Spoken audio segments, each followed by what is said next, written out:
Episode की शुरुआत में दिखाते हैं कि 16th एल्डर फैंग को मारने के लिए अपने लोगों को भेज देता है, लेकिन उसका नतीजा ये होता है कि उसका खुद का ही बंदा मार दिया जाता है, जो देखकर 16th काफ़ी ज़्यादा गुस्सा हो जाता है और वो सभी लोग मिलकर फैंग को हंट डाउन करने लगते हैं, जिसमें से उसका एक और साथी मार दिया जाता है, जिससे 16th को एक और बड़ा झटका लग जाता है और वो इस पर फैंग पर अटैक करके उसे घायल कर देता है और उसकी तरफ बढ़ने लगा होता है। और जब वो उसकी तरफ बढ़ता है तब उसे पता चलता है कि उसके पास कोई नॉर्मल वेपन नहीं है बल्कि साइकिक वेपन है, जो जानकर वो उससे उस वेपन को छीनने जाता है, लेकिन उससे पहले फैंग उस पर अटैक कर देता है, जिसका कोई भी फायदा नहीं होता है क्योंकि वो फिर से अटैक करके फैंग को घायल कर देता है। और आगे बढ़कर देखता है तो उसे पता चलता है कि वो अभी भी नहीं मरा होता है, इसलिए वो उसे एक और लात मार देता है, जिससे फैंग फेंकाकर फॉरबिडन एरिया में एंटर कर जाता है। दूसरी तरफ उसे उतना पिटाई खाने के बाद भी ना मरता देखकर वो काफ़ी ज़्यादा शॉक्ड हो जाता है और उस जगह पर भी जिंदा देखकर वो समझ जाता है कि जरूर वो फार्मासिस्ट होगा। इतना जानने के बाद वो उससे कहते हैं कि चुपचाप वो साइकिक वेपन मुझे दे दो वरना अच्छा नहीं होगा। फैंग उसे प्रवोक करते हुए कहता है अगर हिम्मत है तो आकर खुद ही क्यों नहीं ले लेते हो।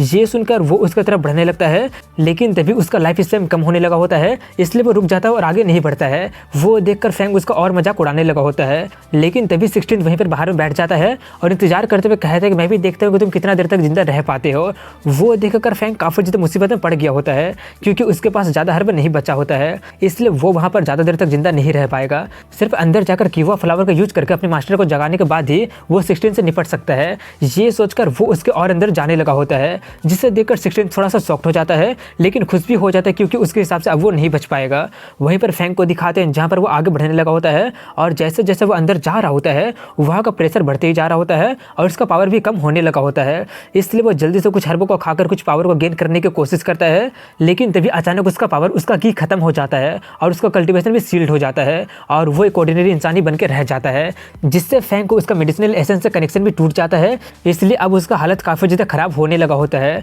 दूसरी तरफ वो सब देखकर 16 का दिमाग काफ़ी ज़्यादा खराब हो जाता है क्योंकि वो उसे अपने हाथों से नहीं मार पाया था। तभी वहाँ पर उसके डिसाइपल आ जाते हैं, जिन्हें 16 फैंग का इंतजार करने के लिए कहता है और अगर वो बाहर आ जाता है तो उसे पकड़कर उसका काम तमाम करने के लिए बोलकर वहाँ से चला जाता है। वहीं पर फैंग को दिखाते हैं जहाँ पर वो 100 माइल दूर चला गया होता है और अब उसका सभी हर्ब भी खत्म हो गया होता है और अब उसका बॉडी भी राख बनकर खत्म होना स्टार्ट हो गया होता है, लेकिन तभी उसका थंडर टर्टल वाला डिफेंसिव एरिया एक्टिवेट हो जाता है, जिससे उसका एसेंस खत्म होने से बचने लगा होता है। वो देखकर फैंग थोड़ा सा खुश हो जाता है और आगे बढ़ना जारी रखता है, लेकिन 150 माइल दूर जाने के बाद उसका थंडर टर्टल वाला पावर भी खत्म हो गया होता है और वो काफ़ी ज़्यादा थक जाता है और उसे अभी भी आधी दूरी और तय करनी है और उसे समझ में आने लगा होता है कि उसका भी टाइम आ गया है, इसलिए अब वो अपना आखिरी शब्द कहने लगा होता है और उनसे माफ़ी मांगने लगा होता है कि प्लीज़ मुझे माफ़ कर देना क्योंकि मैं तुम लोगों से शादी नहीं कर पाया। लेकिन तभी वो काफ़ी ज़्यादा हिम्मत करके उठते हुए कहता है कि मैं मर नहीं सकता हूँ। तभी उसका बिस्ट निकलता है जिससे कि कुछ भी नहीं हो रहा होता है, जिसे देखकर फैंग थोड़ा सा शॉक्ड हो जाता है और वो देखकर फैंग समझ जाता है कि जितना भी इसके बारे में वो सोचा होता है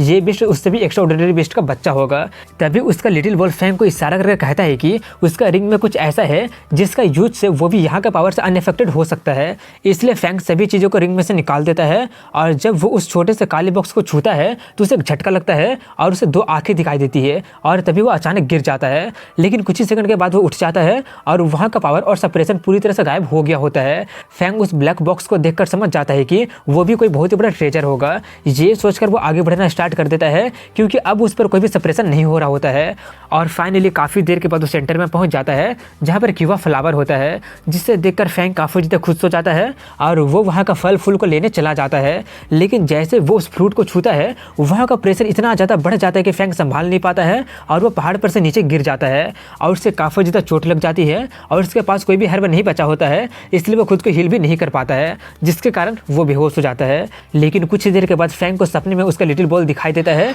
जो कि उसे उठने के लिए कहता है और काफ़ी मेहनत के बाद वो उसे उठा ही देता है और जब फैंग उठता है तो अपने मुंह में से एक बीज निकालता है और उसका पूरा थकान खत्म हो गया होता है, जो देखकर फैंग थोड़ा सा शॉक्ड हो जाता है और उससे बातें करने पर उसे पता चलता है कि वो बॉल ही था जो कि वहाँ पर जाकर फ्रूट को लेकर आया था और लाकर उसे खिला दिया, जिससे वो ठीक हो गया है। जो जानकर फैंग को पूरी तरह से यकीन नहीं होता है, इसलिए वो उसे फिर से वापस जाकर तोड़कर लाने के लिए कहता है, इसलिए बॉल वहाँ पर जाता है और काफ़ी आराम से फल फूल को तोड़कर लेकर आ जाता है, जिसका स्मेल काफ़ी ज़्यादा अच्छा होता है, जिससे फैंग काफ़ी ज़्यादा एक्साइटेड और काफ़ी ज़्यादा अच्छा फील करने लगा होता है और वो उस फूल को अपने रिंग के करीब रखकर काम करने के लिए प्रे करने लगता है और तभी वो काम कर जाता है और उसका पावर से उसके मास्टर लाव उठ जाती है, जिससे देखकर फैंग काफ़ी ज़्यादा खुश हो जाता है। वहीं पर वो उस अनजान से जगह को देखकर पूछने लगी होती है कि आखिर वो लोग कहाँ पर है और जब पता चलता है कि वो लोग फॉरबिडन एरिया के कोर हिस्से में है तो वो काफ़ी ज़्यादा शॉक्ड हो जाती है और उस पर चिल्लाने जाने लगी होती है और जल्दी से बाहर जाने के लिए कहने लगती है। और पूछने पर पता चलता है कि वह फ्लावर के कारण ही वो जाग सकी है। इतना बताकर फैंग उसे सब कुछ बता देता है कि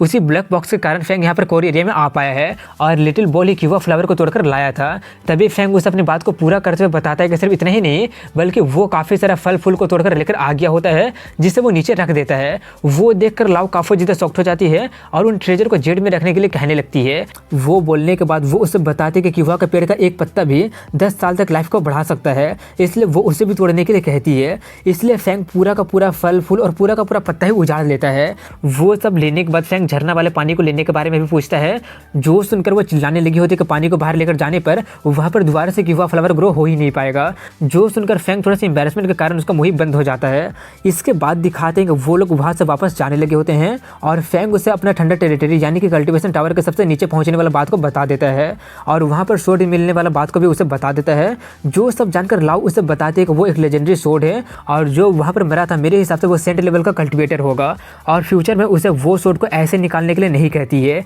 क्योंकि फैंग का अभी के पावर के कारण वो उसका ज़्यादा पावर का यूज नहीं कर पाएगा। और अगर कोई बुरा इरादा वाले को पता चल जाएगा कि फैंग के पास साइकिक वेपन है तो वो काफ़ी ज़्यादा मुसीबत में पड़ जाएगा। फैंग उससे कहता है लेकिन इसका यूज करने के लिए फैंग फैमिली का ब्लड का होना जरूरी पड़ता है, अगर कोई छीन भी लेता है तो इसका यूज कर ही नहीं पाएगा। वो सुनकर लाओ उसकी मास्टर चिल्लाते हुए कहती है कि वो दुनिया का कुछ ही साइकिक ट्रेजर में से एक है, लेकिन किसी ने उसे देखा भी नहीं है। वो लोग उसे सिर्फ साइकिक ट्रेजर या फिर होली सोल्जर का जैसे ट्रीट करेंगे और उन्हें किसी भी बात से फर्क नहीं पड़ेगा, सिर्फ उसे लेने से मतलब होगा। इतना बोलने के बाद वो लोग बाहर जाने लगे होते हैं, जहाँ पर 16 के लोग अभी भी उसका इंतजार कर रहे होते हैं। लेकिन अब उन्हें लगने लगा होता है कि फैंग अभी तक मर गया होगा, इसलिए अब वो लोग वहाँ से जाने के बारे में सोचने लगे होते हैं और वो लोग वहाँ से जाने ही वाले होते हैं कि तभी फैंग उन लोगों को दिख जाता है जो कि वापस आ रहा होता है। जो देखकर वो लोग काफ़ी ज़्यादा हैरान हो जाते हैं। दूसरी तरफ 16 को वहाँ पर ना देखकर फैंग कहता है कि अगर वो मेरा साइकिक वेपन के बारे में लोगों को बता देगा तो वो काफ़ी ज़्यादा प्रॉब्लम में पड़ जाएगा। लेकिन वहीं पर उन लोगों को देखकर लाओ मास्टर काफ़ी ज़्यादा खुश हो जाती है, क्योंकि वो अभी अभी जागी होती है और उसका हाथ चुलबुला रहा होता है। तभी 16 के सभी लोग फैंग पर हमला करने के लिए आ जाते हैं, लेकिन फैंग अपनी मास्टर के साथ मिलकर एक ही बार में अटैक करके उन सभी लोगों को फॉरबिडन एरिया ऑफ लाइफ की तरफ फेंक देता है, जिससे वो सभी के सभी लोग राख में बदलकर मर जाते हैं। उन्हें खत्म करने के बाद फैंग सुराबाया सेक्टर में जाता है और 16 को बुलाता है। तभी वहाँ पर 16 आकर उससे कहता है कि बिना शेंगची के सपोर्ट के मुझे लगा नहीं था कि तुम दोबारा यहाँ पर आने की हिम्मत होगा तुम्हारे पास। लेकिन उसका बात को बिना पूरा करने से पहले ही फैंग अपने मास्टर की मदद से एक बहुत ही बड़ा स्पिरिचुअल हाथ बनाकर 16 का काम तमाम कर देता है और वहाँ से जाते हुए कहता है कि अगर फिर से कोई मुझे बुली करने की कोशिश करेगा तो उसका भी यही अंजाम होगा। दूसरी तरफ से 16 का ग्रैंडसन सूली वो सब देखकर वो काफ़ी ज़्यादा गुस्सा हो जाता है और 16 उसे साइकिक वेपन के बारे में बता दिया होता है, इसलिए वो सभी लोगों को बताकर फैंग को रास्ते से हटाने के बारे में सोचने लगता है। इसके बाद अगले सीन में दिखाते हैं कि फैंग एक खुली जगह पर आराम कर रहा होता है और उसकी मास्टर उसका कल्टीवेशन लेवल को देखकर काफ़ी ज़्यादा खुश होती है और कहती है कि तुम्हारा फिजिक उस कंडीशन पर पहुंच गया है, इसलिए अब तुम ई क्रिस्टल को रिफाइन करके एंसेस्टर लेवल के पीक पर आराम से पहुंच सकते हो। यहाँ लैंकशायर रूइन में पूरे कॉन्टिनेंट का सबसे बड़ा रूइन मिलेगा। यहाँ पर काउंटलेस पावर हाउस भी नहीं बच पाए हैं, इसलिए यहाँ पर ई क्रिस्टल मिलने का चांस थोड़ा सा हो सकता है और यहाँ पर के स्टोन में से काफ़ी सारे ट्रेजर निकल सकता है और अगर तुम लकी हुए तो साइकिक ट्रेजर भी मिल सकता है। वो सब जानकर फैंग काफ़ी ज़्यादा एक्साइटेड हो जाता है और जल्दी से जाने के लिए कहने लगता है, लेकिन तभी उसके मास्टर उससे कहते कि वो उसके साथ नहीं जा सकती है क्योंकि उसे कुछ काम होता है और कम से कम 1 साल और ज़्यादा से ज़्यादा 3 साल में वो वापस आ जाएगी और वापस आकर वो फैंग को डिवाइन रिलम में देखना चाहती है। इतना बोलकर वो उसे गुड बाय बोलकर चली जाती है। इसके बाद दिखाते हैं कि 16 का ग्रैंडसन सूली पूरे सिटी में ये न्यूज़ फैला दिया होता है कि फैंग के पास एक साइकिक वेपन है, इसलिए सभी लोग उसे ढूंढ रहे होते हैं। जो देखकर फैंग का दिमाग काफ़ी ज़्यादा खराब हो जाता है और कुछ लोग उसे पहचान लेते हैं और उसका पीछा करने लगे होते हैं और पीछा करते करते उसे घेर लेते हैं और उससे उसका साइकिक वेपन मांगने लगे होते हैं। फैंग उनसे कहता है कि मुझे नहीं पता कि तुम किसकी बात कर रहे हो। ये बोलकर वो उन पर हमला करके उनका खेल ही खत्म करना स्टार्ट कर देता है। सबको मारने के बाद एक बचे हुए बंदे को अपने स्पिरिट वेपन दिखाकर कहता है कि देखो और खुद ही देखकर बताओ कि क्या एक साइकिक वेपन है। मेरे पास सच में कोई भी साइकिक वेपन नहीं है, ये सिर्फ एक टॉप क्वालिटी का स्पिरिचुअल वेपन है। मैं तुम्हें नहीं मारूंगा, तुम जाकर सच क्लैरिफाई कर दो। अगर फिर भी कोई मेरा पीछा नहीं छोड़ेगा तो उसका मरना तय होगा। ये बोलकर वो उसे भगा देता है। इसके हाफ मंथ बाद का सीन दिखाया जाता है जहाँ पर कई सारे लोग फैंग के बारे में बातें कर रहे होते हैं कि कैसे वो डिवाइन लेवल वाले को एक पंच में खत्म कर दे रहा है और वो पूरा लांगशेयर डोमेन में फेमस हो गया होता है और सभी लोग उसे ढूंढ रहे होते हैं। दूसरी तरफ से फैंग उन सभी लोगों की बातें सुनकर सोच रहा होता है कि मुझे लगा नहीं था कि मैं यहाँ पर सेलिब्रिटी बन जाऊंगा, लेकिन तभी वो उनकी बातें सुनकर समझ जाता है कि काफ़ी सारे फेमस यंग मास्टर उसे स्टॉपिंग स्टोन का जैसा यूज करना चाहते हैं, जिससे फैंग को भी एक काफ़ी अच्छा आइडिया आता है और इसी के साथ यहीं पर इस एपिसोड की एंडिंग हो जाती है। अगर वीडियो पसंद आएगा तो लाइक और शेयर करके चैनल को सब्सक्राइब जरूर कीजिएगा। मिलता हूँ कल अगले वीडियो में, तब तक के लिए हैव अ गुड डे।